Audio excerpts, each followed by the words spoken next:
All right, folks, welcome back to Mike and Maurice's Mind Escape. We have episode number 159 today. We're going to be talking about sacred geometry, and we'll also be talking about some metaphysics.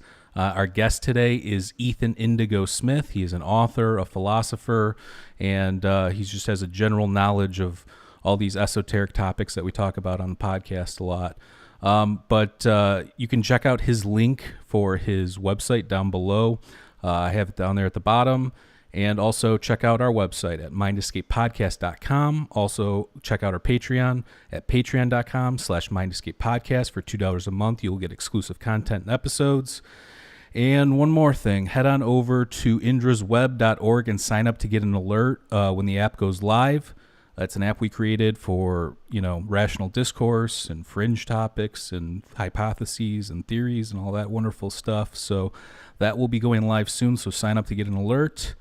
And without further ado, welcome on the show, Ethan. Peace on earth. Thanks so much for having me, you guys. Thanks for joining us. To be here. Absolutely. So you just had a new ebook come out, so why don't you tell us a little bit about that?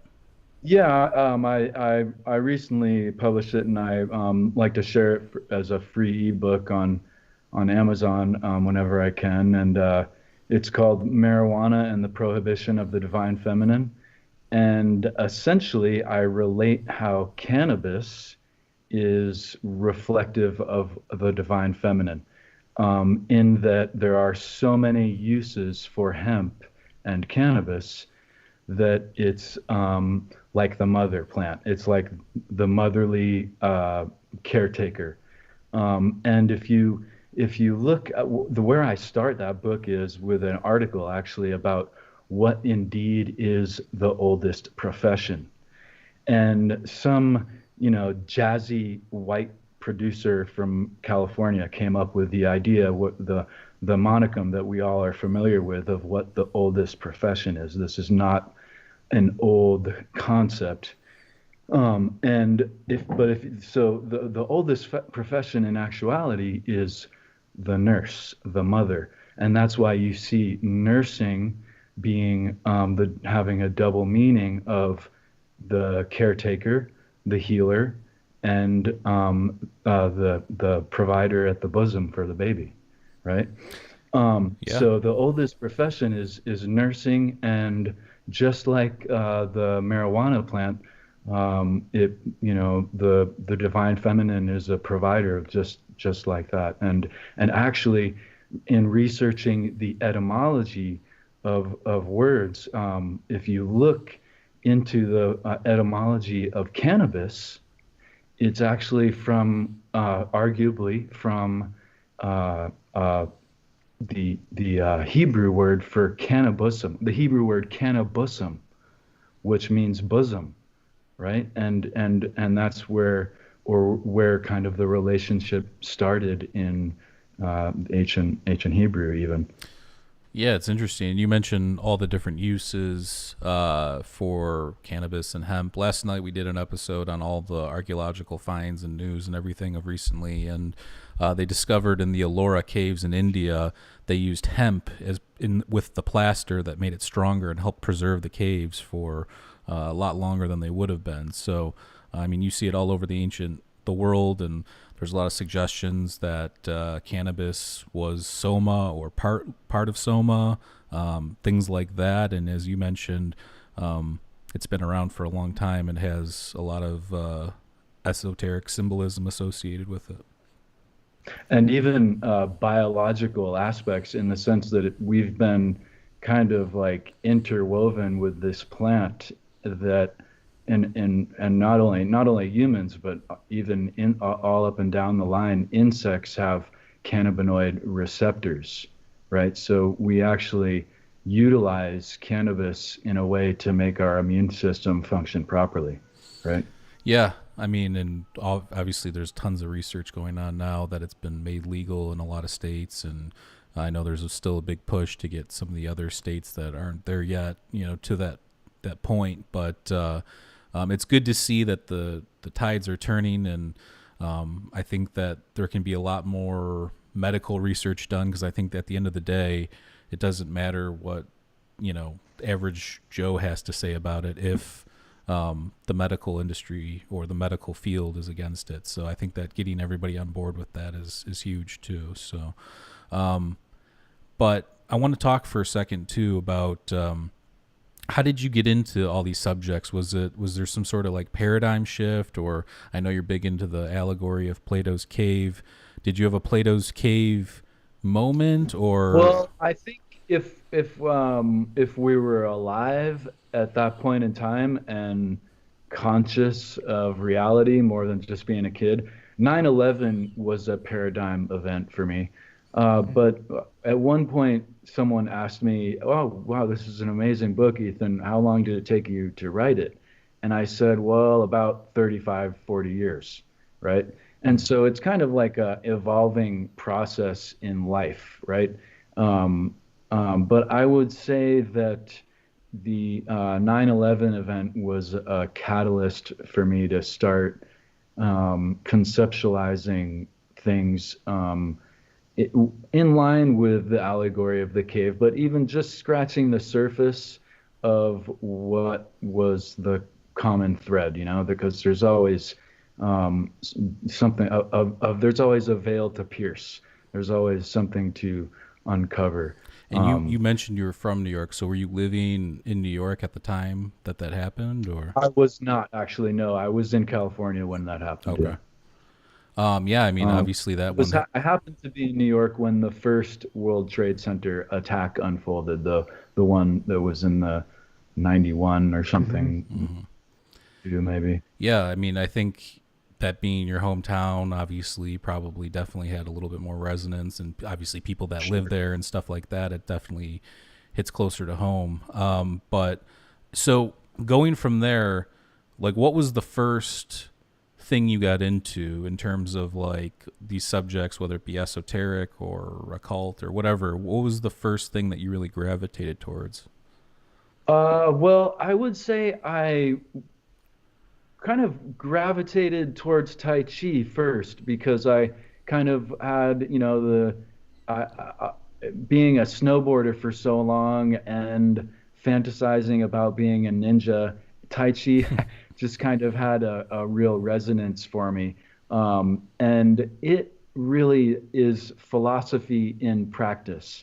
So many things that I learned in Tai Chi a long time ago, I found would unfold in learning new concepts that seemingly were unrelated, and that happened many times.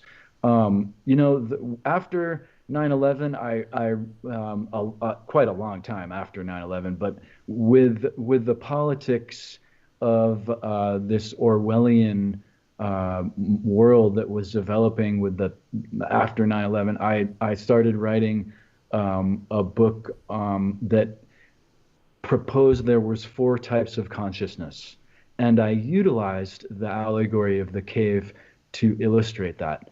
There being the main two, the chained and the unchained, and the third being the captor, and the elusive fourth being the freed prisoner. And I divulged into many other different systems and philosophies and found that there was often enough a set of four that was parallel or near parallel with this idea of there being four types of consciousness. Um, and that led to a pursuit into metaphysics and so forth. When you say four types of consciousness, what are the different types of consciousness, or what does that mean to you? Well, it's as almost like we all have different levels in our life. So one way to look at it is I think the simplest way to look at it is through the invention of fire, right? One type of person will say, "Hey, check this out. I have this really great thing. You can cook the llama, you can cook the antelope with it." And oh, wow, this is great. And another person will, keep the information to themselves, right? To use fire in a way that they can essentially farm the products of people rather than farm the fauna Mm-hmm. and the land.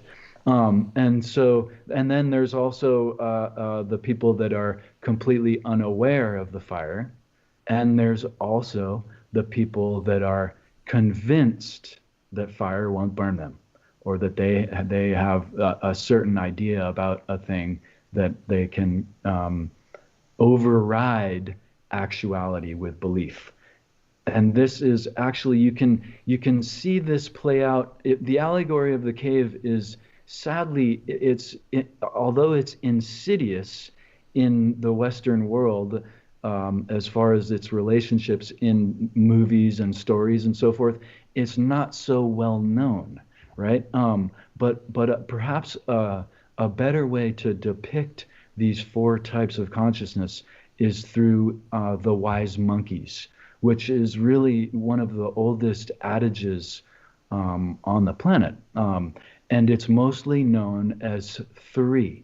And many systems, I find, are confused as trinities, and they're actually sets of four, or quadrinities or Yeah, I was gonna whatever. But say because most ancient civilizations revere three or the triangle or stuff like the pyramid, stuff like that. So, um, definitely. Well, the pyramid is four-sided, or rather eight-sided, right. right? Well, the Great Pyramid Because has eight sides.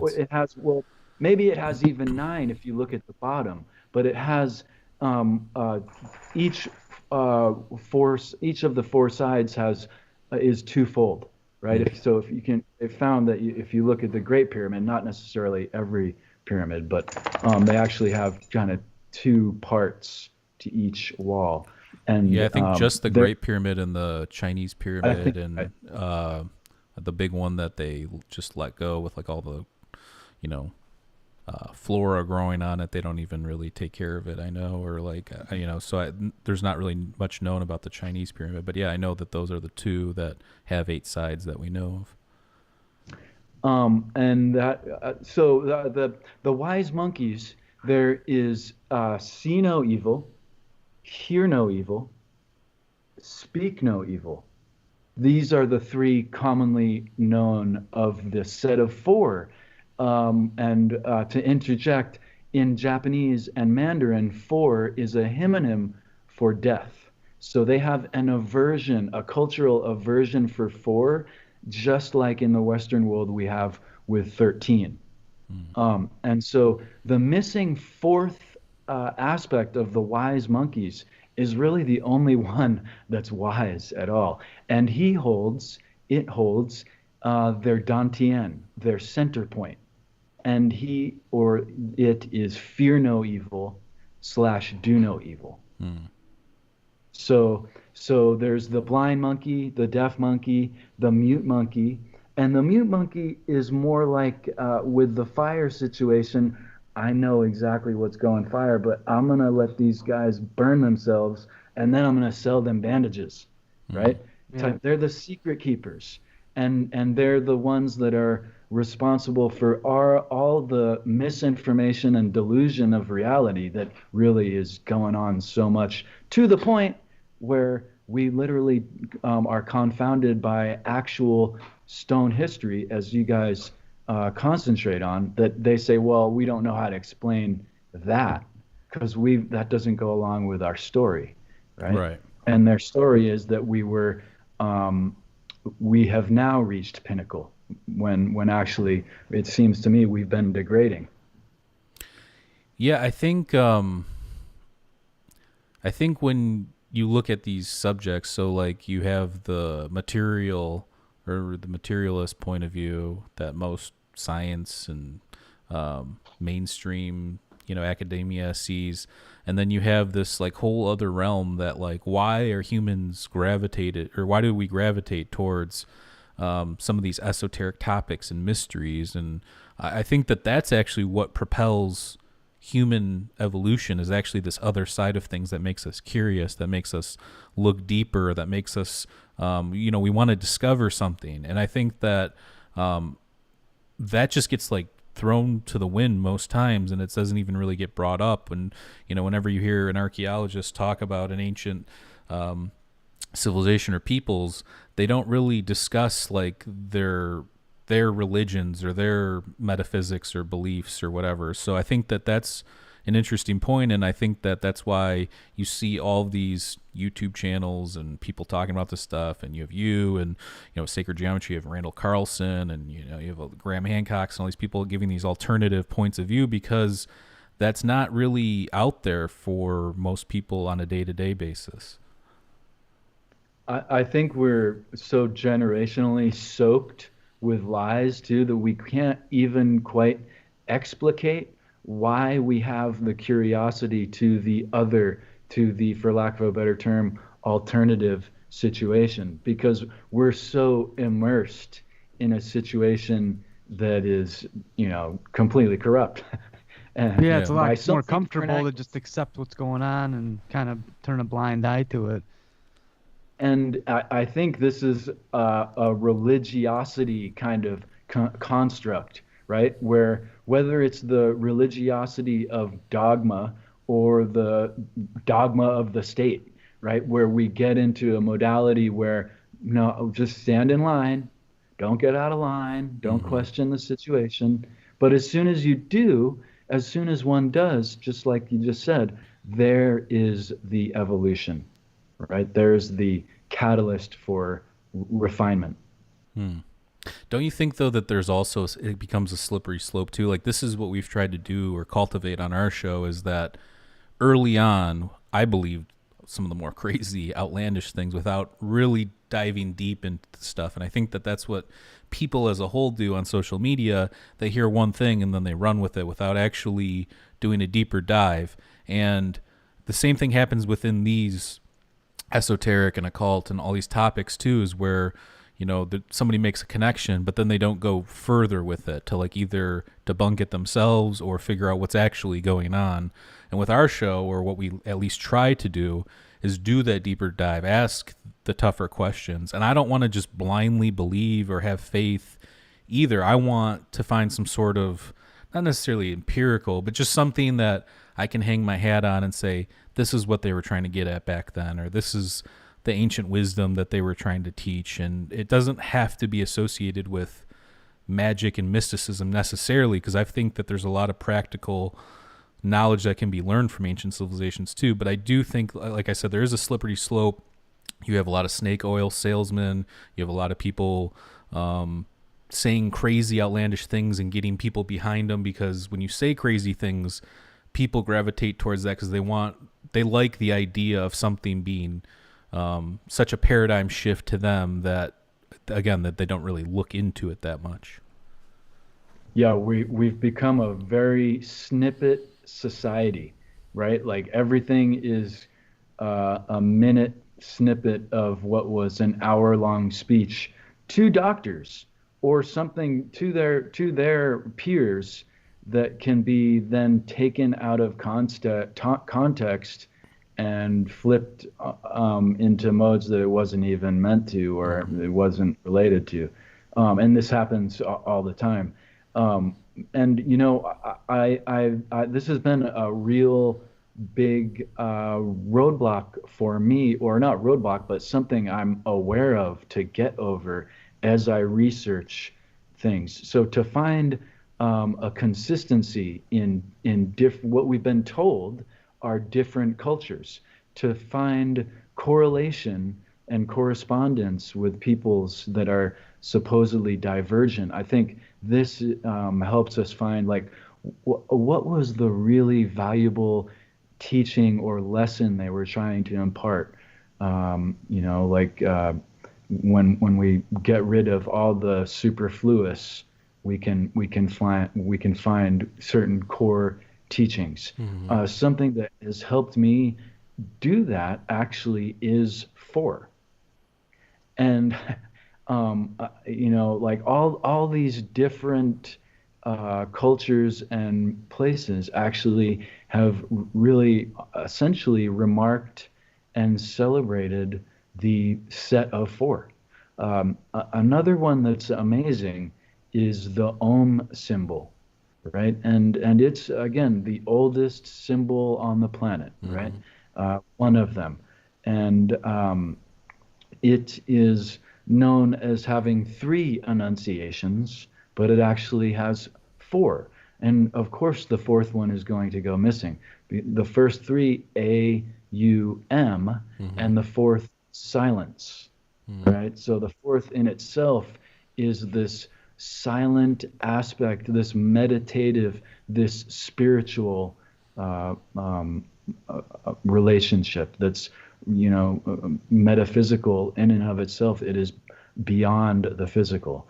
Um, the Om symbol reflects the four states of consciousness: the sleep state and the wake state, and the deep sleeping and the deep awakening. Mm-hmm. And the fourth aspect of this consciousness is a, equitable to Buddhahood or Christ consciousness. It is uh, described as being across the ocean. It's very hard to get to. The So four third would be like state, kind of like what Gurdjieff was kind of getting at, or trying to get people to. he was on it too. He was on it too, and likely at least partly inspired due to the Om symbol, because I know he was deep into studying Indian and Vedic Mm-hmm. concepts.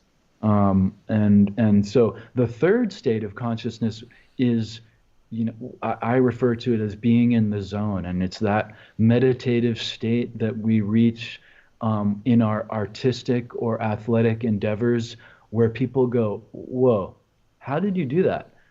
I don't know how I did it. I've been doing it for 20 years, so it just kind of happened, right? Or whatever, right? You're just so in the moment where things move like it's a slow motion picture in a movie, if it's something like that, right? The third aspect is definitely attainable, and the first two aspects are if we get some sleep, we kind of are there every day, right? Mm-hmm. But the third aspect is this special, unique place that's really tangible and graspable to us. The fourth state is this really exceptional enlightenment, Mm-hmm. if you will. Yeah, it's interesting, and I think that when we talk about this kind of stuff, obviously, for me, I can tell. Like we've had people reach out to the show, and I can kind of tell. I can tell who's genuine and who's actually done research and has something to connect within their research. So I think that obviously, when I looked into your stuff and I saw that you were not only genuine, but you believed, kind of what you're saying. And like I said, I think that when you talk about these topics, you have to go that route, or else it's very obvious. So, um, I actually I like to believe in myself and my friends and my peers. I rarely like to believe in anything. mhm. Yeah, Mm-hmm. I like to know a thing. You know what I mean? And right. so just to refine your point, not to dispute it, I'm No, you're I'm fine. only in the sense that I think we believe a little bit too much nowadays, whatever the subject. When we know a thing, that's when we kind of let me get. Is there a corresponding proof? Is there an out of the uh, context proof that I can make this knowable? You Hmm. know. So I like to not believe except for myself. I believe in myself, but that's because of the ancient rule, or pursuit rather, know thyself, Right. right? It doesn't say believe in yourself, right? Well, that's the one Like, that's because you disputed, will. right? Some people say Socrates said that. Some people say Thales said that. That one's up in the air. I say Well, Socrates, but who knows? I think probably they all said it, you Right. know. But in my research, I've been able to, whether it's Tai Chi and meditative movement and meditation, or other deeper concepts, I've been able to trace back things as far as India and then Egypt. Hmm. I haven't been able to get farther than that, although there may be. But I think generally, even such wonderful figures as Plato probably, and most certainly, got a lot from Egypt. Right. right? Oh yeah. Um, Well, they all studied there. You yeah, starting with Thales, who was one of the first physical philosophers, and then you move on through all the pre-Socratics till you get to Socrates and Plato and Aristotle. But the point there are other places that like you have the Hypogeum in Malta. sure. You have crazy megalithic structures that hum at certain frequencies and stuff like that too. I wanted to ask you, with we were talking about the ohm. Um, do you think that that was used by many people? It was just the generic thing that everybody used, and by doing that, the consciousnesses were somehow connected through everybody using that mantra. Like nowadays, they tell you to like have a private mantra, don't tell anybody. I think there's even an episode of Curb Your Enthusiasm where Larry gives Richard Lewis his mantra and then steals it back when he's not having a couple good days in a row. So, do you think that that connects people in that way, or do you think that it's kind of like a template, or how do you feel about that? Well, I mean, I think it's almost one of those things that you could not say, but I think it becomes now where it is now a vibration that correlates and taps into other people that have, you know, maybe said it before. But it's more, I think Om is more like an initiatory vibration in that it begins all the mantras. Mm. Pretty much every mantra is started by Om, Mm-hmm. and many actually likely end with Om too. Um, so Om Mani Padme Hum is the mantra of Tibet, right? Om, Mm-hmm. right? It starts with Om.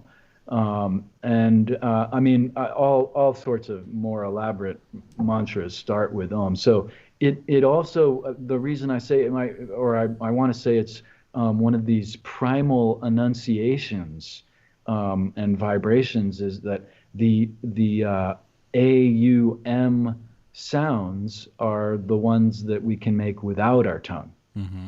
Mm. So it's these really primal sounds.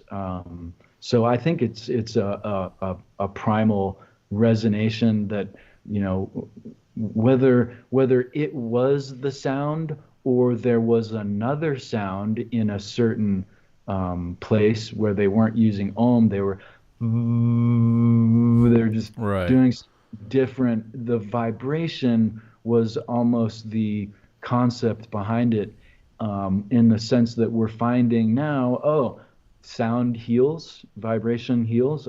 Okay, they were possibly doing that in different cultures, with different sounds, you Mm-hmm. know. Well, yeah, the vibration or the frequency of ohm, doesn't it like supposedly like activate most parts of your body too? So it's like, It's supposed to be one of the more primal tones that mm-hmm. that boosts our overall well-being. Yeah, I don't know the entirety of that, Yeah, but I heard that somewhere. Who knows if it's true? But I wanted to touch base on the eight and the Chinese and Egyptian pyramid ideas. yeah. Um, I recently wrote a book called The Tao of Thoth, where I incorporate Tai Chi lessons and practices, principles and practices, with the seven lessons of the Kybalion, a wonderful book written about 100 years ago that is really kind of like source material for a lot of New Age uh, streams that maybe run a different course. Um, and the Kybalion puts forth seven tenets, or seven lessons or principles. And as I was looking at that, again, like I kind of knew Tai Chi and the Eastern stuff only, certainly not in a master level, but I knew that first. And then I started looking into the Kybalion and so on. And you might be able to picture around the Tai Chi symbol, the yin yang, Mm-hmm. there is often this set of eight trigrams, the Bagua, Mm-hmm. right? And so the Bagua it's a martial art itself, but it's also a philosophy. And Bagua means essentially set of eight, right? We were talking about set of fours before, but Right. Bagua means set of eight. And essentially, it's doubling the yin yang, which is also not a two-part symbol. It's actually, of course, a four-part symbol. And so I was trying to find how the seven lessons of Hermetics or the Kybalion were related to the eight lessons, if you will, or eight elements of the Bagua. And I was actually listening to Mark Passio, and he brought about the eighth tenet. And there I realized that there was the correspondence. But what Mark Passio didn't get into, and what I didn't learn until later, was uh, Thoth, the Egyptian god of which all this is the Kybalion and Hermetics, and so forth. He's given attribution to. He is named Hermes in Greek because of Hermopolis. Every god in ancient Egypt had a city that was devoted to their worship. Um, and Hermopolis, it doesn't mean city of Thoth, it means city of eight.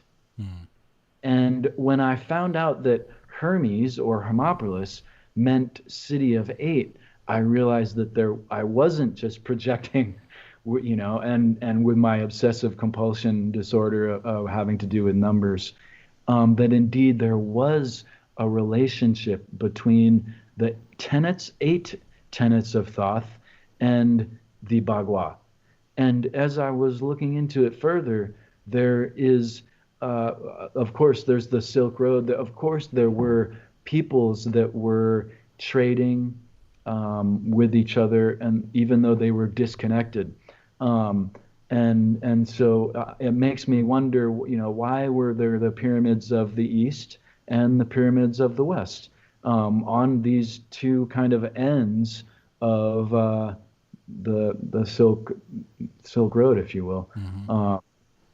So the Thoth being the city of eight, and there is also the god in China is Fuzi and Nuwa. They're a feminine and a masculine counterparts, and Fuzi and Nuwa are depicted holding, get this, a compass and square. And their bodies are interwoven snakes, just like so many stories of the yin yang symbol, but also just like the story of the staff of Hermes, where It's like the caduceus. Exactly, yeah. Yeah, and you mentioned, I mean, obviously, there's the story of Thoth, where people know where he's reincarnated twice. You have Thoth, then you have Hermes, and then you have Hermes Trismegistus. And there's some people that, I mean, there's the Emerald Tablets of Thoth, but I mean, I've read it. There's no, I think that was put out by, there's the real Emerald Tablets, which are an esoteric thing, and then you have, I think somebody put out the Emerald Tablets of Thoth, which is actually written. It's made up. It's not from I think so. antiquity. Right. So, what have you? I mean, that's because the real Emerald Tablets is where we get as above, so below. Yes, and that's the correspondence lesson from the Kybalion, and also the Tai Chi symbol.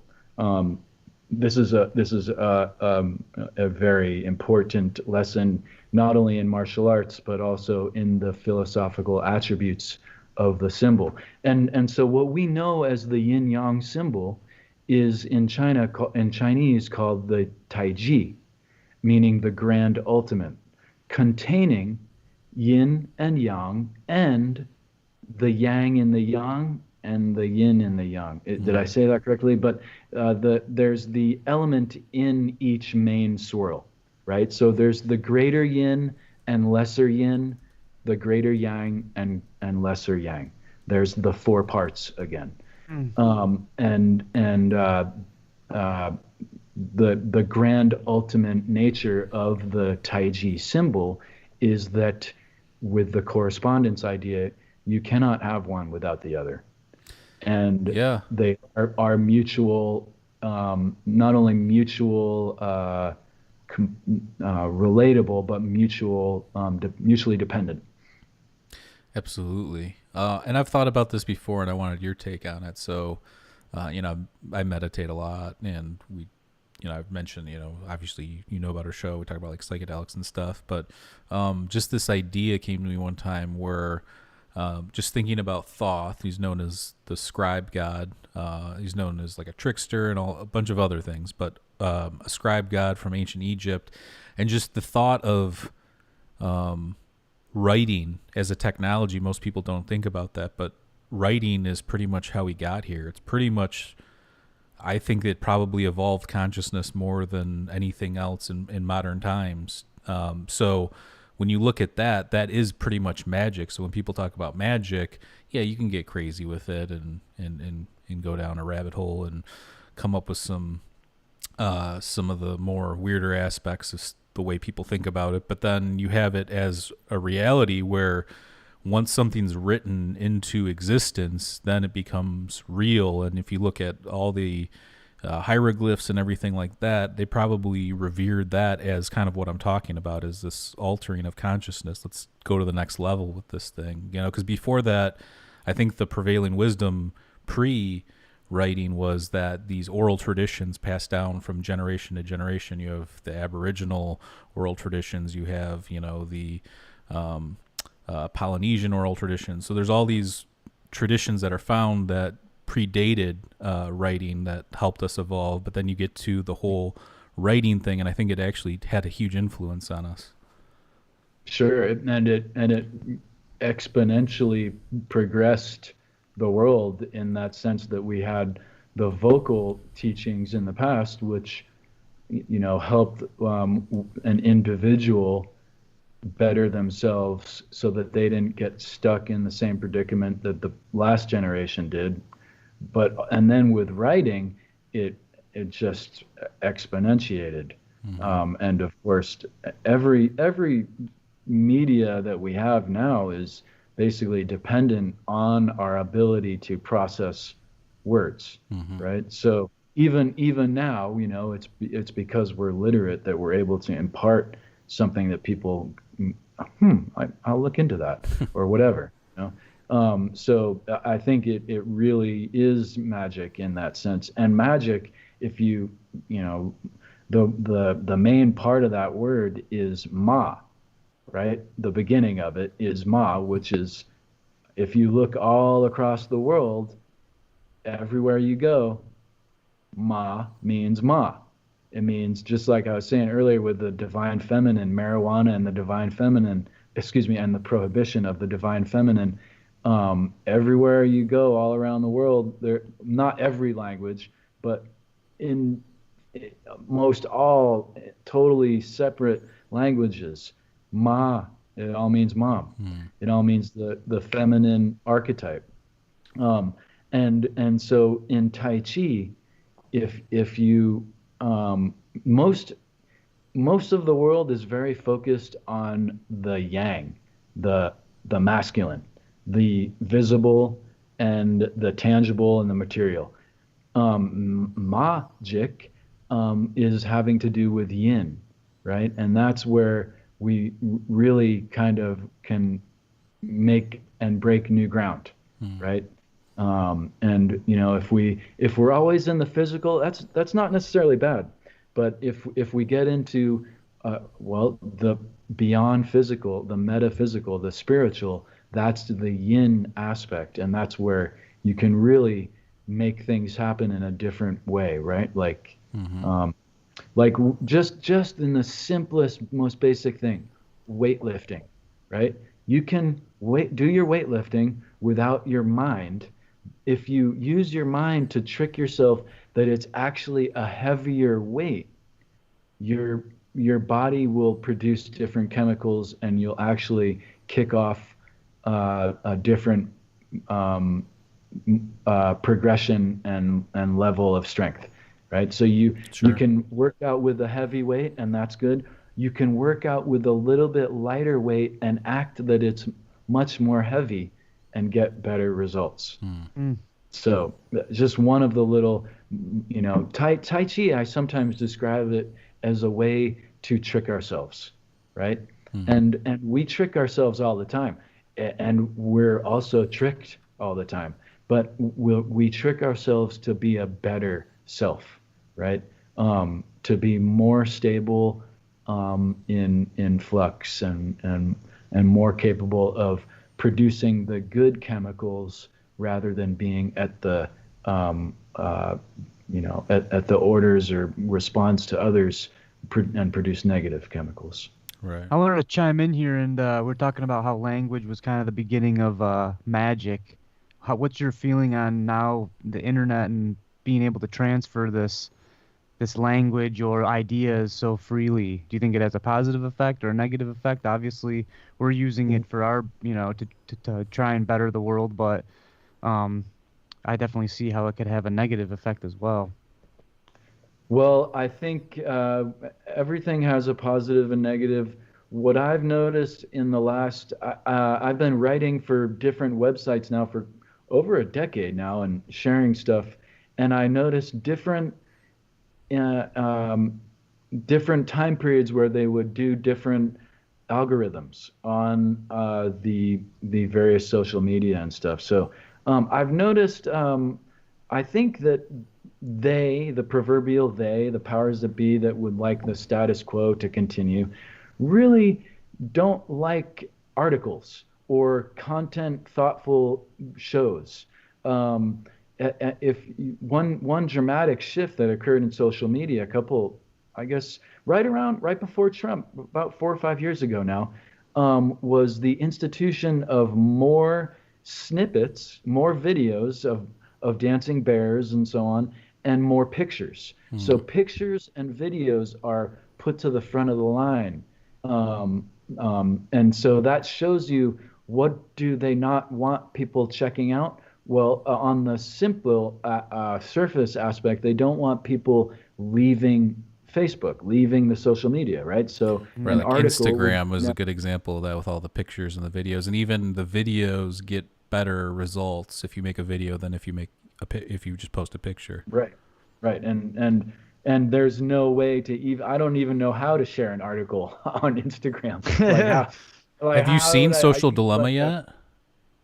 I know I have no, I You have not. gotta check that because I mean I That's pretty think you can interesting. already guess what it's about. Like Sure, basically sure. socially engineering our minds to gravitate towards certain things, and we're basically being modeled in different ways as consumers and stuff like that. So yeah, it's definitely worth checking and out. and and we all have our own little tubes of interests that the algorithm then plays on, and so it kind of is a back loop to whatever our mind wants to stay in. We're perfectly the provider in that sense. The websites kind of will provide that type of element.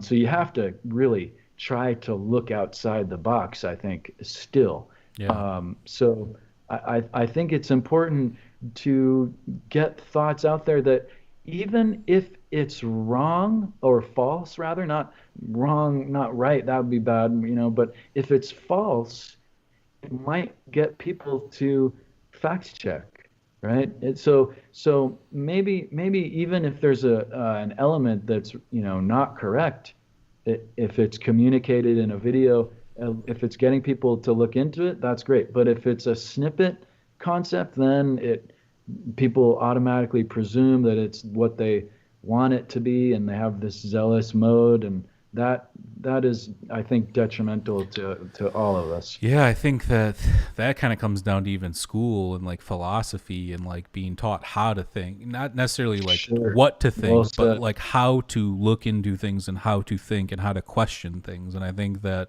philosophy is like probably at this point, I mean, I don't even know if it's taught in most schools, but I think it was an elective maybe when we were in school. So it wasn't. It should be an essential thing, just like Sure. civics, so we can get out of Yeah, this hole that it's we're the in. most important thing to ask why, right? And or even beyond why. But I think it's really lacking in the world today. People asking, is this the way it should be? I mean, I know it's been this way for my whole life, and my parents says it's just the way it is. But is it just the way it is? That takes that takes a big assumption, and we don't even realize it because we're taught to just stay in line. You know? Absolutely. Exactly. I want to pivot here a little bit. I want to get into a little bit of the sacred geometry stuff.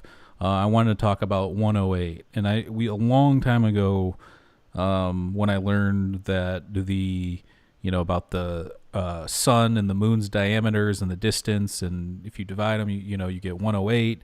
So why don't you talk a little bit about that? Because I'm pretty sure Yeah, you have you good know, knowledge when on. I was sorry to cut you off. No, Go you're ahead. Then. good. You're good.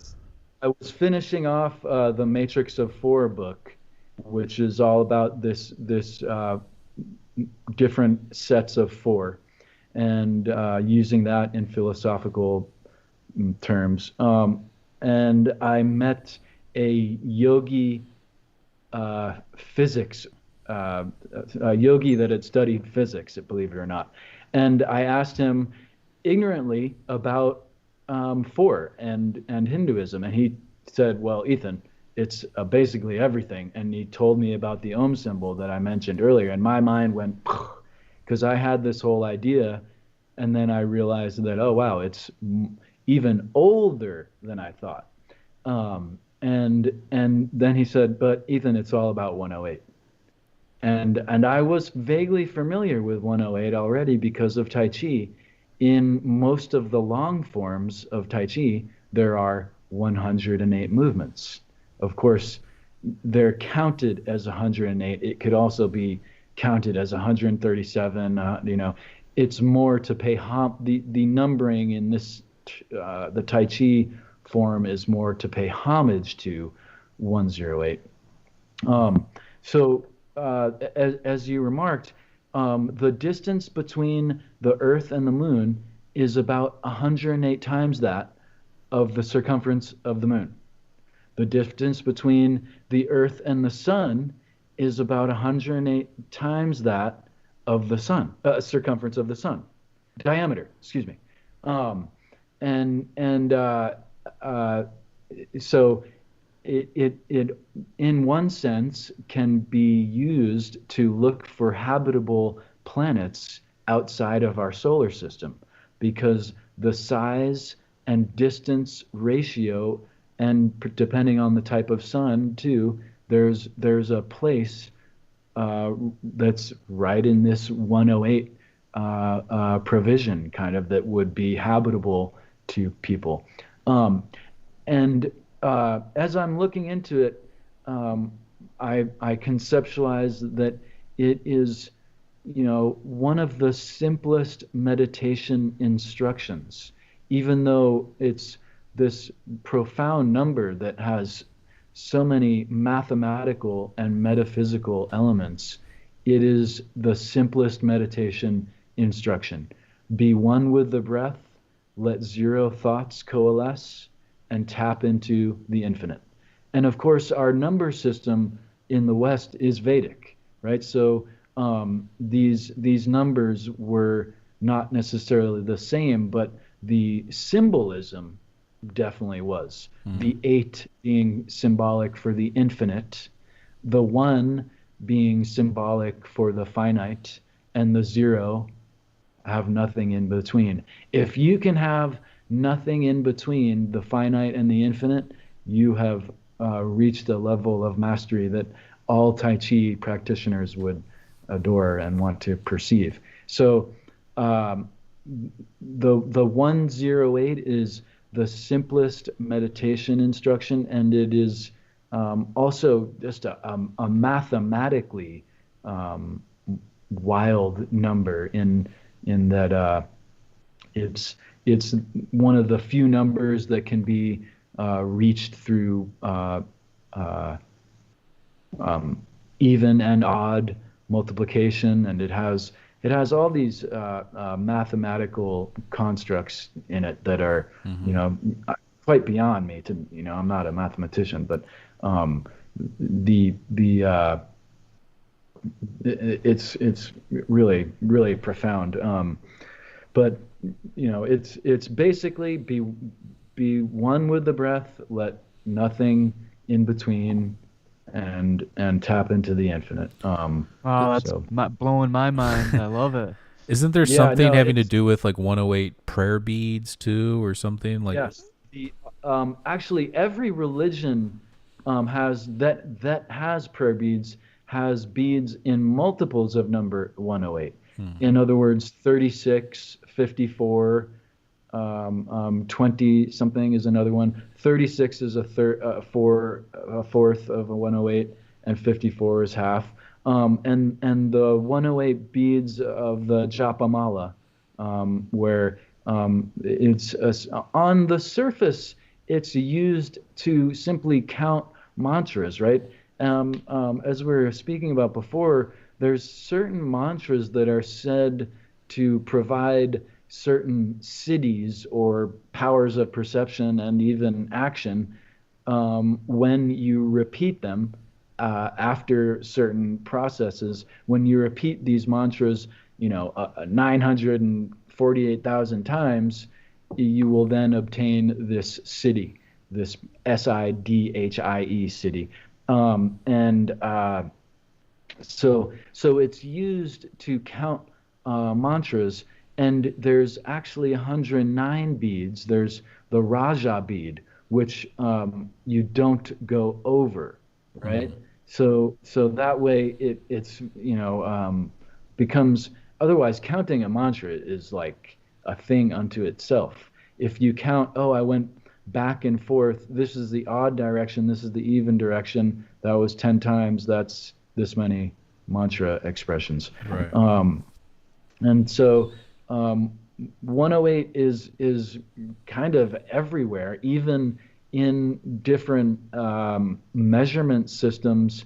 For instance, Stonehenge is all about 108. I'm forgetful of the entirety, to be honest, but I think it's set at a circumference of 108, and there's I think I remember that a too, but I set think it's like something to do with like the outer circle. That's not. there's a couple of different things. You might be right, and then there's also even the quarry supposedly is 108 miles away, Hmm. that they obtained the stones from Yeah, we just to. talked about that last night. Actually, it was 25 kilometers. I don't know how many miles that I equals. see. Okay, I, so I can find that. maybe it's I not, have no but idea. but That I might that there's might come some. out to 108 miles. I No, don't. but there's something having to do with 108 miles that was quarried anyway. But there's also a length of stone that's 108 feet there, or maybe it's a log. I forget the whole circumstances, but there's multiple aspects in measurement having to do with 108 at Stonehenge, Hmm. and certainly at all the elaborate places in India. It's found. Yeah, and But even I 108 think is you wrote also about what the Vedic astrology too. I read some article I think that you wrote where it's talking about the 12 solar houses in Vedic yes, astrology, and yes. then the nine Mhm. lunar, and then that time you multiply those and you get 108. Yeah, yeah. And so 108 is, in that sense, it becomes kind of the, actually, like a lot of things we discussed earlier, especially Thoth. Thoth is this special god. He's a god, but he's a god that travels in between the physical and the metaphysical, right? He's the messenger Right. um, that can go in between worlds. And 108, in that sense, it is the catalyst or the start of astrology and astronomy, right? It's a way to conceptualize energy through the stars and the actual physical movement of the stars. Hmm.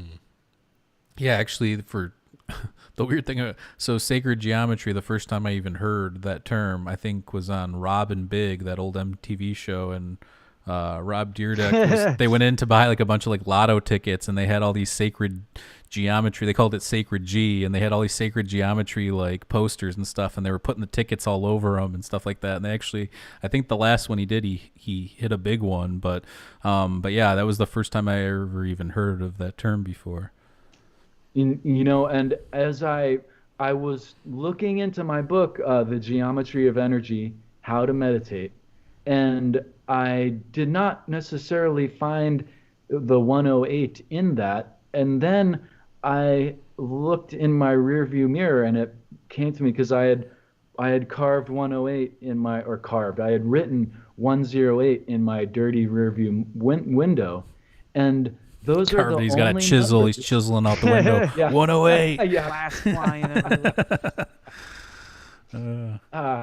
108 are the only numbers that when you look at them in a mirror, they're the same, right? I mean, the one, if you get elaborate with it, it's not. Right. But one is a line, 0 is a circle, and 8 is two circles, Right. infinite symbol, right? So they're the same when you look at them in the mirror or not. So I looked in the rear view mirror, and it was 801 or whatever, but the numbers were still obvious, right?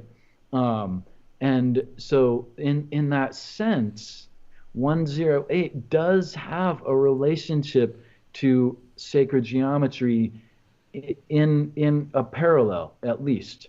But what is, I think, a valuable parallel or correspondence? So as I was the facet of sacred geometry that I looked into in order to explore meditation and really comprehend meditation better, were the 4 dimensions of geometry. And these I think were not looked at in terms of sacred geometry that often. And geometry means measure of earth, right? And Tai Chi is all about comprehending subtle energy, right? And so sacred geometry, in one sense, is comprehending energy that is metaphysical, energy that, it was perceptible, but not necessarily at that time by that person, right? And so the points, lines, planes, and solids or volumes, points, lines, planes, volumes, are used to comprehend the measurement of Earth. It's used for architecture. It's used for everything, right? And so, how are points, lines, planes, and volumes used in meditation or subtle energy comprehension? Well, it turns out a lot of places. And so, in that sense, 108 is a line, and the circles are the most evolved forms of planes, right? So the circle is the 0, and the 8, it kind of has, not only does it symbolize the infinite volume, but it kind of has, if you look at it, an 8, it almost looks like a little globe depiction. Right. So the point is unsaid, but the point is always unsaid because it's unseen. And there's the line, the 1, the plane, the 0, the 8, the volume, symbolic for it. So let's talk about meditation for a second here. We've referenced it a couple times in this discussion. I've been meditating pretty hardcore for about 4 years now. Before that, I tried it and didn't really have any success. And then I had sort of like a paradigm shift / personal spiritual awakening. And then I kind of became avid about it and actually learned that it takes practice to kind of get there. It's not something that you can just do one time and then you catapult off. I mean, I guess you could, but just, resting your eyes slightly over your whole eyeball and keeping them there, not letting distractions open your eyes and that kind of stuff. So through meditation, I learned that everything in the waking world or when you're day-to-day conscious walking around or whatever, all you're doing is picking up vibrations and perceptions and different things. And when you meditate, you kind of release yourself of that, and you're connecting with something more primal, whether it's, the primal form of consciousness, or maybe that's how we're all connected, or maybe, there's a lot of people that theorize that consciousness comes first, kind of, or it's the causal part of the universe or whatever. But there's other dogmatic scientists that would argue against that. So, but when I'm in that state, I don't do it normally. Like, I think that there's obviously different types of meditation. I'm not sit cross-legged and repeat a mantra kind of meditation.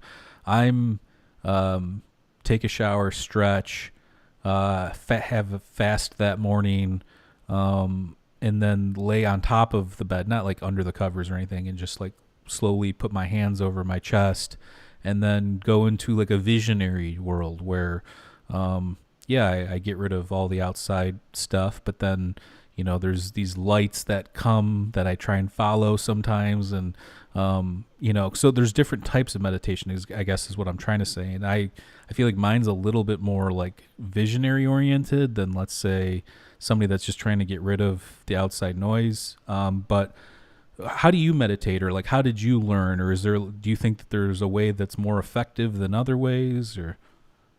Well, that's beautiful. I want to do that meditation. And in fact, of course I do that meditation sometimes, right? So I bow to you for sharing that. There, in fact, are, some would say, 4 different types of meditation posturing: standing, lying, as you described, sitting, and walking.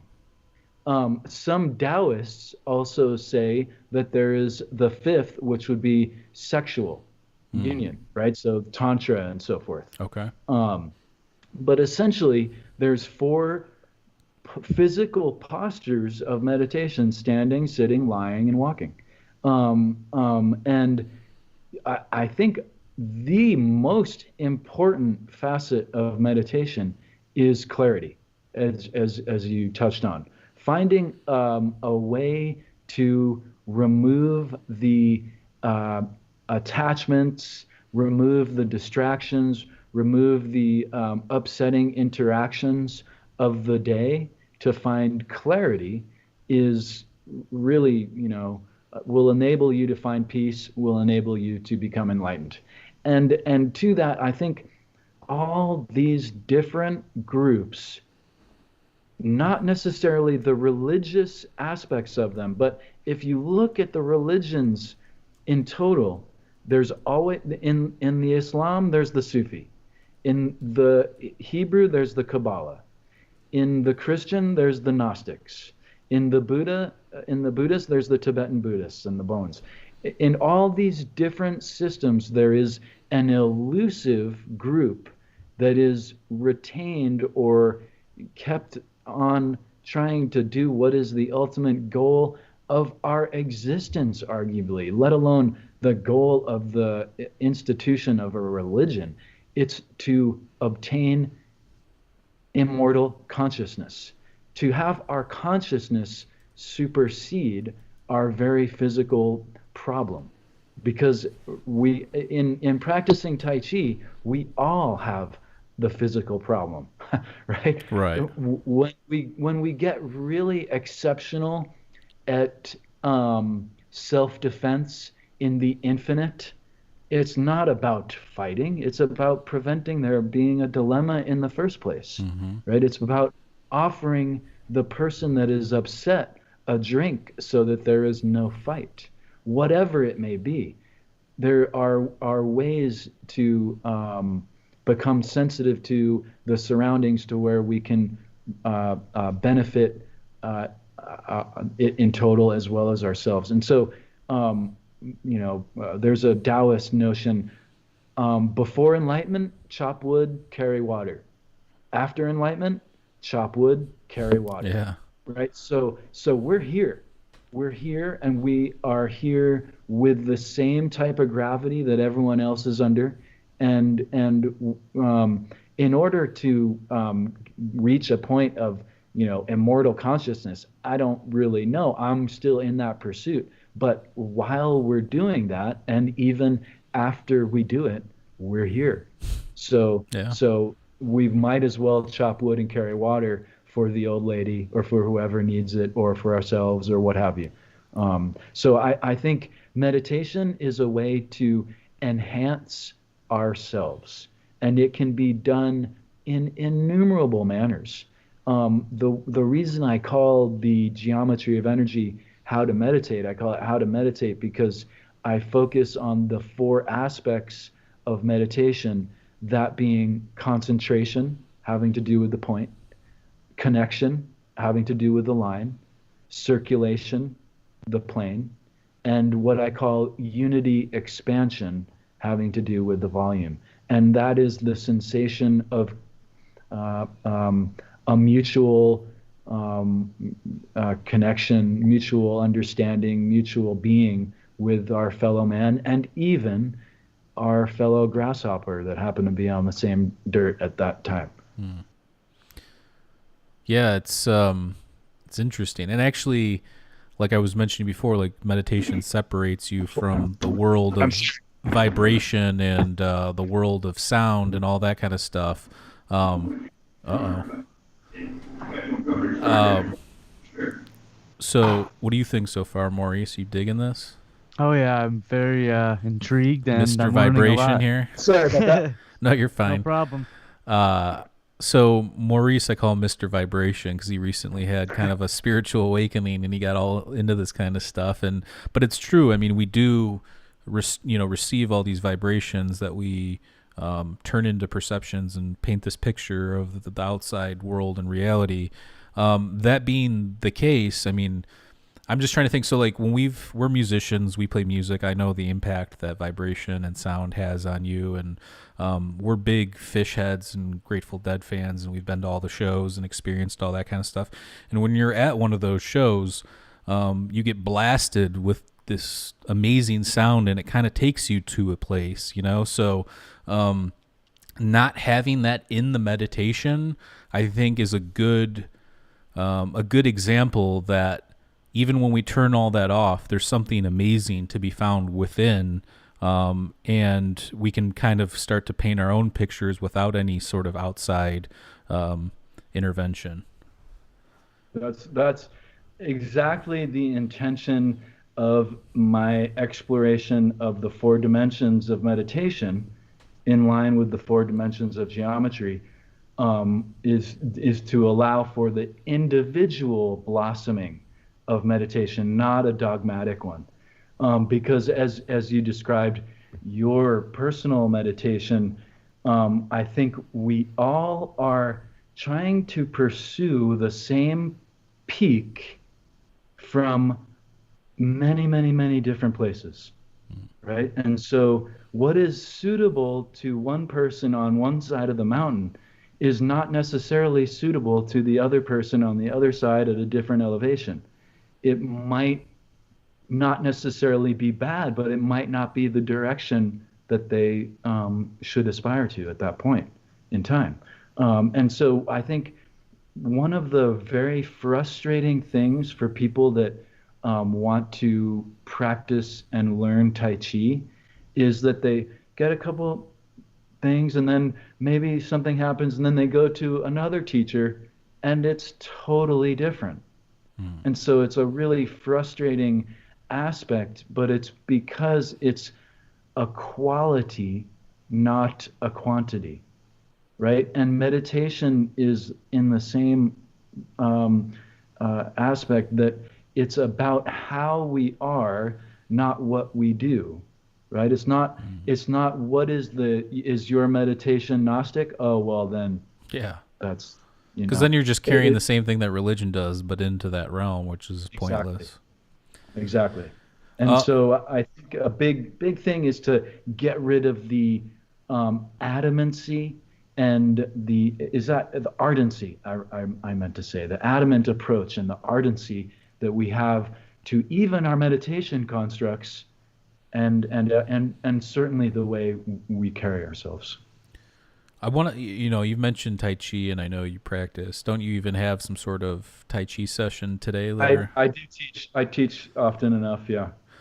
So one of, I don't know anything about Tai Chi other than I see older people doing it in parks sometimes. What's going on there? Like, what's the basic gist of it? Like, because again, we know nothing about it. So why don't you, and I don't know if our listeners do, but why don't you describe kind of the base tenets of it and how you do it and what you get out of it? And Well, it's I've never experienced anything in life that doesn't have a hangover besides Tai Chi. So I always ask people, the new students, I always ask them, why do you want to learn Tai Chi? And whatever reason they say, it will help them. right. It just so happens. There's only a few things that everyone says most of the same thing. But Tai Chi, if you're doing it for your bad knee, it's going to help your patience. If you're doing it for your patience, it's going to help your knee, right? And all kinds of different things. It's like you don't even realize how much you've developed until you look back because it's an ongoing process, right? I guarantee you would not have Ethan from the Bronx when I was 15 on your show, right? There's been a certain level of refinement that happened softly, gradually, but that's kind of what we do in Tai Chi is promote self-development in our own capacity, right? One of the great aspects of Tai Chi for physical, how you can carry yourself, is to never be double weighted. Never have your weight 50-50, right? Okay. So if you're in a position where you have to stand in line or stand for a long time, you want to have your yang foot and your yin foot, right? Most of the weight on one foot and less on the other. And never lock your joints. Never lock your knees even. And from that is what I call the 70% rule. And this is another thing that you can just put in your back pocket and carry with you. Um, and it's helpful for innumerable processes. Um, when we move in Tai Chi, when we breathe in Tai Chi, when we practice and the amount of time we practice, we want to go to about 70% of our capability, right? So if we take on a month-long project and go 100% every day, where will we be at the end of that month? Our level of productivity will have diminished, I Mm-hmm. guarantee it, whatever the project is. If it's a workout program or writing the book or whatever, if you go 100% every day, you're going to burn out no matter what. You're And 100% right. your level of productivity will diminish so that even that you're doing 100%, it it's like 5% of what you started out as at the beginning of the Mm-hmm. month. If you go 70% every day on, say, a 30-day project, but any length of time or any level of action, if we go 70% every day, our level of productivity increases by day 30. By day 30, we're doing like our 70% is potentially twice as much as what it was on day one, right? So the 70% rule is how we move in a relaxed manner, right? One of the best ways to meditate that is also seriously one of the most difficult is to stand in universal pillar posture, which just means standing. It's the Chinese are more beautiful in their language than the French. They have everything is a blossoming lotus or a universal pillar. But it's also known as the Wu Ji stance, Wuji, and you just stand and you do it ideally no music, just the quiet, and you find how you are working with gravity and where there's different levels of tension. And a great trick in Tai Chi, and another thing to put in your pocket, when there's tension, bring attention to it, right? So what's the opposite of tension? Attention, right? So attention. But when we bring attention to tension, then we can start to instigate healing. If we don't, our bad shoulder, when we don't give it attention, when we don't try to do something about it, one day it goes boink, and we go, yeah, that was still bad. Yeah, of course it was bad. It is. It's not. Right. You're immortal dealing with the gravity of Earth. It ain't easy here, right? So, and to your point about meditation earlier, Tai Chi is not about, hey, I learned it and I'm done. It's about always refining, always refining, and practicing, daily, because we're here dealing with gravity, every day. Yeah, I made a joke, the 70, you were 100% right on the 70% thing. Yeah, I was gonna say, man, what is this Anchor Man? But we'll have to steal that one. That is a good one. but it's true in the sense that look, I'd never even thought about it that way, but like early on when we did this podcast, I was, full speed going through all the ancient texts, going through all the esoteric stuff, connecting all the dots. And, I think there a little bit of pareidolia crept in there too. And I think a little bit of, like you said, I just got tired out on it. And I learned that, I kind of had a paradigm shift in there too about how talking about all that stuff's great, but you have to actually look into it and see what's what, because there is a lot of nonsense out there.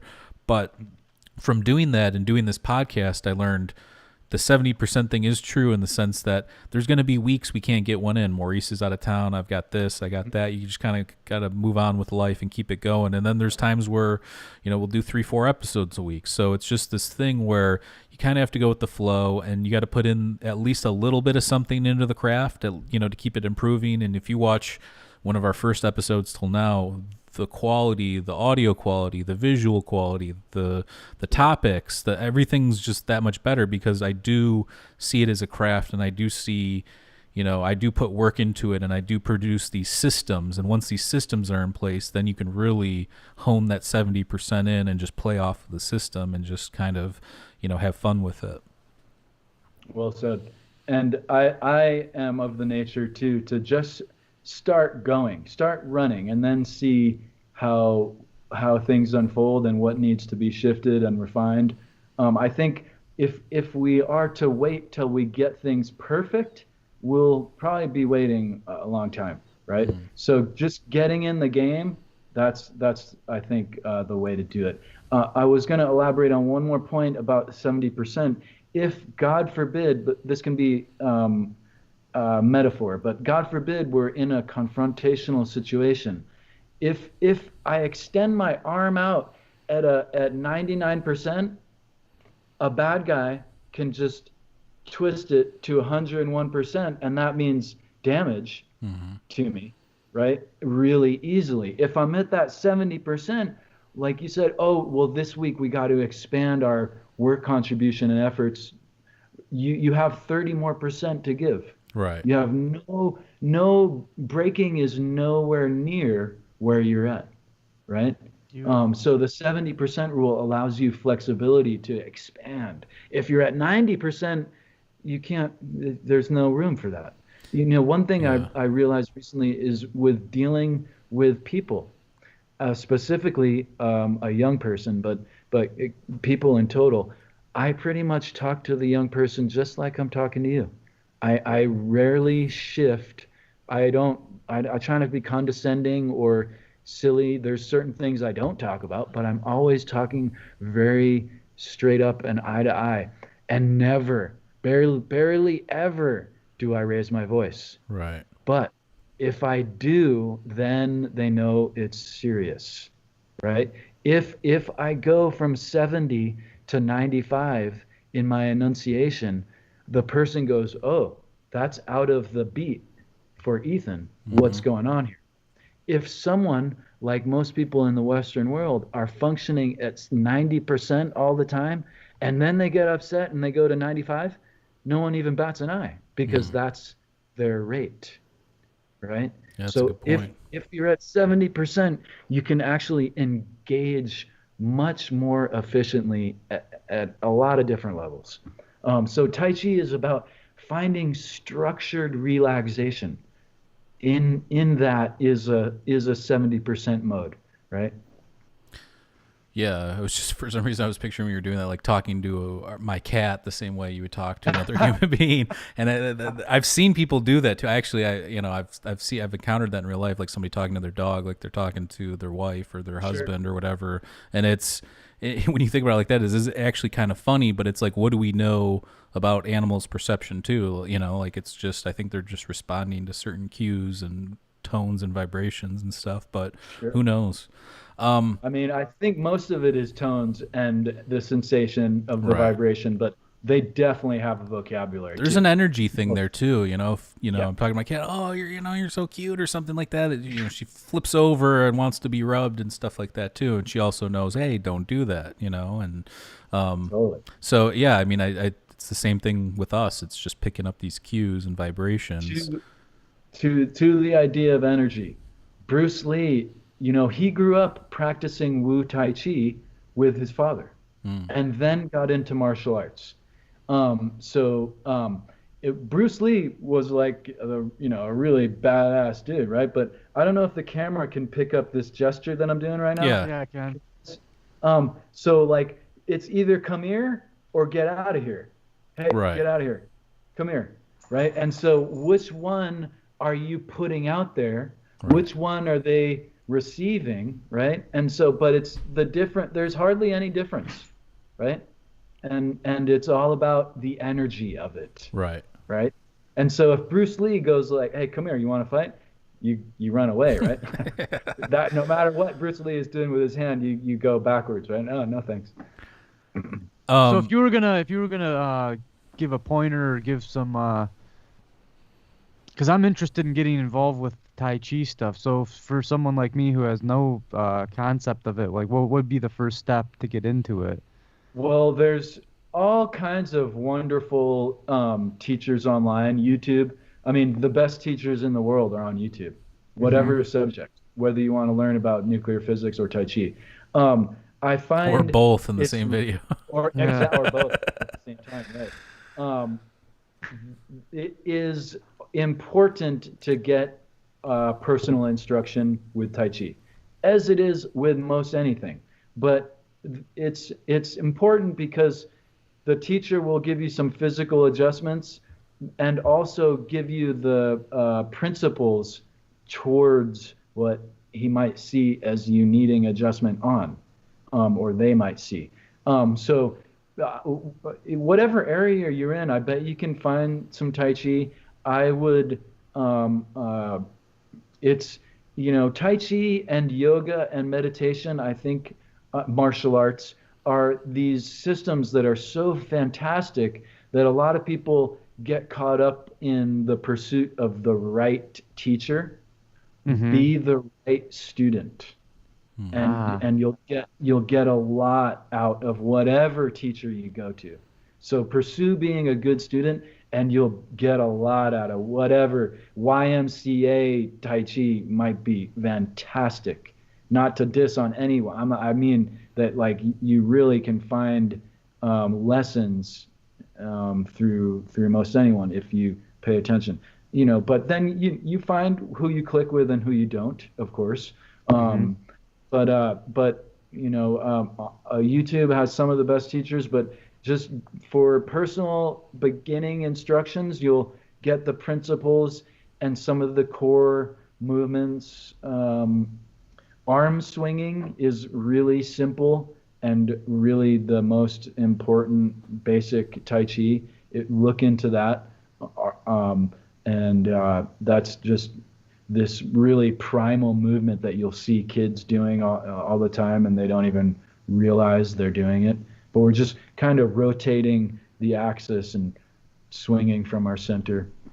But yeah, I would just just pursue whatever teacher you can find and test it out, see what you like, what you don't, and just know that it's yours. Whatever their Tai Chi is, you then take and say, yeah, I like point A and point B, but point C and D, I'm gonna let that fall off for right now. I'm not gonna give that too much because you can only, like we were saying or kind of touching on, you can only do so much in a day, and you can only learn so much at a time too. Um, Mm. Absolutely. so yeah, I pursue it because it will help you be better you. Certainly, it will. Maybe you won't be the next, fighter. You won't be the next, whatever. But whatever it Oh, is Maurice is no Well, I want to be fighter. the next Van Damme, baby. Yeah. Well, it'll help because Bruce Lee really started with Tai Chi, and I think that is a big part of how he was able to facilitate what is the meaningful and what is the superfluous, and he was able to bring it all into the important stuff. And in meditation or martial arts, yoga as well, what's important is not necessarily the complicated maneuver, right? It Yeah. might be something really, really simple. Just structured relaxation, for example. Absolutely. Awesome. Thank you. So I definitely want to have you back on at some point in the future because I wasn't able to check out some of your books before we had you on, but I'm almost done with a couple that I'm reading now, and when I'm done with Oh, those, cool. I'll Thanks. definitely check out yours, and maybe we'll have you back on here in the future. But what's like the most important thing that you've learned, or the most influential thing that you've learned through your research and looking into these things? Something that you've taken away that you've been like, this is part of the big picture here. Gosh, that's a huge question.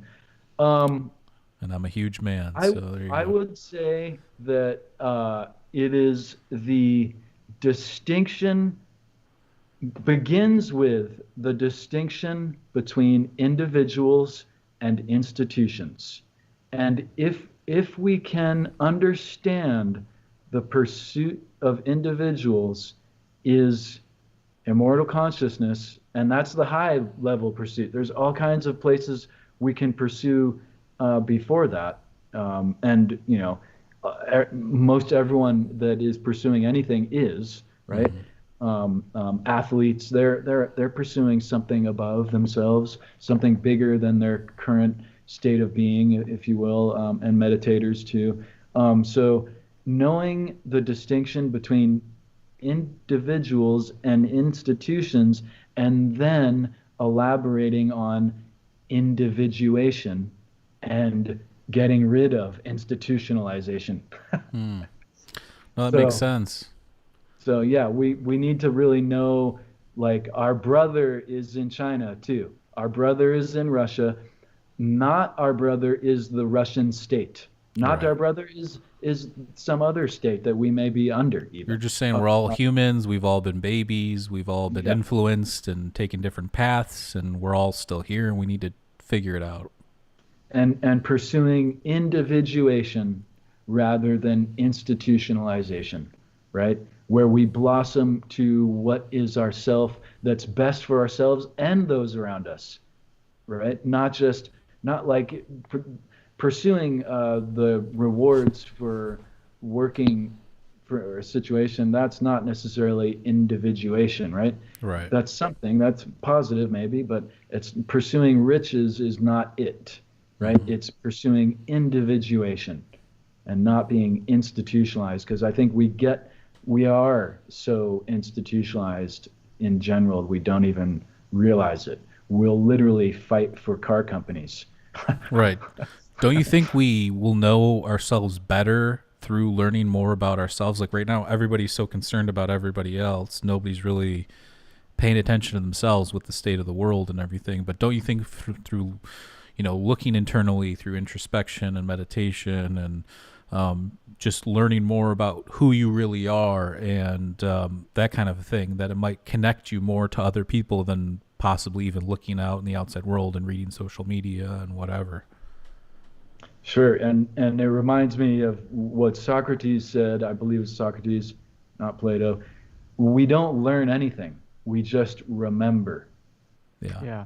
right? And so if we give ourselves time to remember, then really when we come to that place of reading something and literally learning and adopting information, it blossoms anew and differently, right? If we have, it's the I think the difference between the neophyte and the master, right? The neophyte can learn all kinds of stuff, right?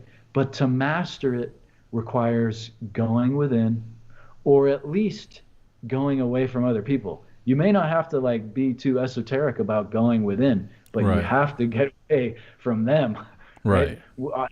And that is again all these different cultures and groups all across the world. They all point to that because we are easily being sensitive creatures, we're easily hit by people's vibrations. Mm-hmm. And often enough, people are trying to distract us.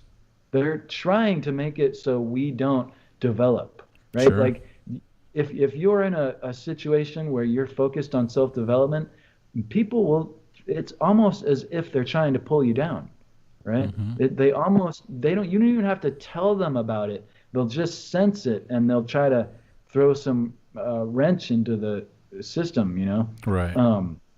So, but often enough, they're seeing that you're doing better and less in a response system or reaction system, and they'll try to like they want to rise up with you, Mm-hmm. right? It's like they're grasping onto this balloon that's going up, and you're like, no, you're holding me down. Right. You get your own balloon. So I think Yeah. if we focus on just, and it doesn't have to be esoteric in its elusive sense, right? It just has to be esoteric in inner lessons and inner development. Yeah. And I mean, even the esoteric stuff's not really that esoteric. It just takes time to look No, into it, no, it's good. So, I mean, that's It just has a bad rap. It seems like it's not relatable. It right. seems like it's something that, like how many times people tell me, "Oh, you do that, you practice Tai Chi, that must be nice." Yeah. As if I don't lift cinder blocks too. Right. As if I don't deal with gravity too. No, I practice Tai Chi not to be able to carry wood and chop wood and carry water. I do it so I can do that better, right? Right. It's not that I we're I mean there's a way to carry water in a relaxed place too, right? So Mm-hmm. that's a refinement we can make, but it's not necessarily to get away from doing things, it's to do things better. You need to And yeah, get now you, is the time. but you made a good point. You do need to get away, and you mentioned Plato and Socrates, and uh, this whole concept of getting away and looking at social media in the world right now for what it is reminds me of, I don't know if you're familiar with the Euthydemus and Dionysiodorus and his brother, and they're using eristic rhetoric, and they're just taking it way too far. And for people that don't know what eristic rhetoric is, it's rhetoric used to just win an argument, but not searching for ultimate truth. And right now, if you look on the internet, that's all it is people just trying to win Yeah, arguments. Nobody's yeah. trying to really search for truth. So that's actually, Belief systems. that's one of Plato's better works. It's a critique on sophists and sophism. And it's relevant to this day because if you look at most of academia and institutions and everything you mentioned, they're pretty much all just sophists. It's all just sophistry. Absolutely. And I think that the way that we get out of it is, number one, recognizing that and not being stuck in that whole matrix of that. But also, number two, look deeper, look for the truth. And truth doesn't have to mean some objective truth. Just like, what is the truth to you? What is it to you? Like, what's your truth? And I think that I like what you're doing, and I like your research, and I like everything, your topics, and I think you have a Thanks, good Chris. outlook on it. And I really appreciate you coming on and talking about this kind of stuff. And like I said, we'll have you back on again, obviously, in the future after I get to read some of your books. I'm down. So yeah, is there anything else you want to plug here before we You wrap it know, up? I hope people check out the Geometry of Energy, How to Meditate, and the Tao of Thoth. One more little thing to take in your pocket. Um, the pursuit of impartiality will destroy all those BS belief systems. And we can literally do that ourselves, right? We need no teacher. We don't need to look outside ourselves like we were talking about. So pursuing impartiality, that is a self-critique, self-study that we can spend the next year or two on, right? And so if we are partial, we're incomplete, and if we are partisan, we're really incomplete. And so when we pursue impartiality, it can really blossom the inner wisdom and that remembering. Awesome, man. Well, thank you so much, Ethan. You can check out his website. I have it down below. If you're listening on an audio platform, I'll have it down below. If you're listening on an audio platform, this is a live. We do our show live on YouTube. Check out our YouTube channel if you haven't already. And we have slideshow episodes and stuff like that. And if you're watching right now on YouTube, check out our audio platforms. We're on all of them: Spotify, SoundCloud, iTunes, you name it, we're out there. So check those out, and check out Ethan's books. Can they be found other places, or just have them go to your website? Just Amazon right now. I had a publisher at one point, but no longer. Okay, so check them out on Amazon, and also check out our stuff. You can check us out at mindescapepodcast.com. We have everything on there. We have a blog too, which I started, I did the first one a while back, the first post. I'm probably going to write another one here shortly. I'm trying to get Maurice to write one as well. And check out our Patreon at patreon.com/mindescapepodcast. For $2 a month, you'll get exclusive content. And yeah, that's it. Oh, also, one more thing. Again, head on over to indrasweb.org. Sign up to get an alert when the app goes live. This is an app that we created. It's to connect open minds. So if you have fringe hypothesis or theory, or you want to talk about weird stuff, whether it be UFOs or paranormal stuff, you want to talk about ancient civilizations, whatever, the app is just meant to have rational discourse, so we can get to kind of the truth of each of these topics and what's true, what's not, that kind of a thing. Yeah. So yeah, check that out. And if anybody doesn't know, the idea of Indra's Web, it's actually Indra's Net, which is these it's kind of a Vedic concept, and I'm sure you can kind of speak to that too, Ethan, where it's this idea that there's this cosmic net, and all these jewels are reflecting off of each other. And if you look at our universe, that's kind of what the universe looks like as you zoom out. So that's kind of what our thinking was behind that. Yeah, that's an awesome idea. The web of acacia. Yeah, there you go. But yeah, thank you so much for coming on. This Thank you, sir. This was a really fun episode to Thank you, guys. do. Awesome. And we love everybody out there. Stay safe, and we'll catch you next time. Peace. Cheers. Peace.